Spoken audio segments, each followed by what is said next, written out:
մենք գառներ չենք, եղավ ձեր համար։ Էսա պարակտողը, այս հոգևոր դասը եկեղեցին եկավ պարակտեց մի հատ, հիմա էլ այս 35 տարվա մեջ, այս կուսակցությունները եկան առաջ, այս սրանք էլ իրանց հերթին, դաշնակներ, հնչակյաններ, արմենակյաններ, հետո բաներ, հանրապետականներ, կոմունիստականներ, ես իմ չգիտեմ, գոնե կոմունիստական ժամանակ մի հատ կուսակցություն էր, մի ընդհանուր գաղափարի շուրջ, հզոր, դրա համար այսպես հզոր գործարաններ ու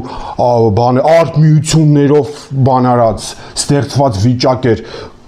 հզոր ռազմարդյունաբերություն ու տնտեսություն ուներ, այդ 70 տարի ժառանգությունը, որ մնաց Հայաստանի Հանրապետությանը։ Բա որտեղ էր ժամանակ եկեղեցին էր ինժեներներին սովորացնում, պոլիտեխնիկը, այն ֆիզիկա ինստիտուտը, քիմիա ինստիտուտը, սա